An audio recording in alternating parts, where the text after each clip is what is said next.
When you buy a property, you're purchasing the history of it, the good and the bad.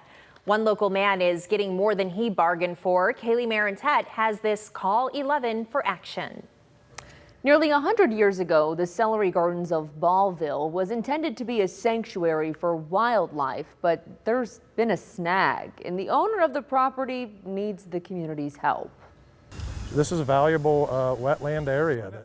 When Josh Courtney bought a historic celery farm in 2020, he had dreams of turning this abandoned marshland into paid tours of one of the oldest wetlands in Ohio. Basically, we're using agriculture as a tool to remedy blights in the community. Those dreams were thrown in the trash because of trash. Courtney didn't know it's been a makeshift dumping ground for decades. Our Call 11 for Action team walked through the path where Courtney says most of the dumping happens. It's right next to the property line of St. Joseph's Catholic Cemetery. Our crews had to avoid broken vases in the mud. Courtney's theory is that people throw trash over the cemetery's ledge down onto the marsh. 90+% of what I encounter is cemetery debris. It's broken vases, pottery, containers for flowers. Jagged glass sticking up out of here. Courtney has to get it cleaned up or he can't open his tour business. Courtney says he's kept count of what's been cleaned up since buying the property. We've personally removed over 100 tons of material from the Celery Gardens in the 3 years we've been here. Not all of that amounts to trash. I'd say easily 2 to 3 tons of just trash and broken glass, that type of material.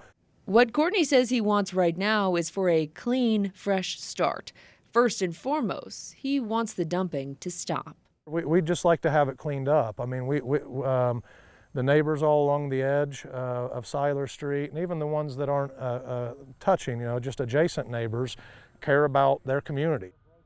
WTOL 11 has reached out to the city of Fremont and Ballville Township officials for comment since the celery farm is split up into both jurisdictions. They've both refused to comment. We also reached out to the Toledo Diocese because the cemetery is held by a trust by Bishop Daniel Thomas. They said, quote, "We are aware of the matter and that the Cemetery Association charged with the operation of the cemetery has cooperated fully," adding that officials with the township have found no wrongdoing on the part of the Cemetery Association or the diocese to our knowledge. Call 11 for Action will stay on top of this story as it continues to develop. In studio, Kaylee Marentet, WTOL 11.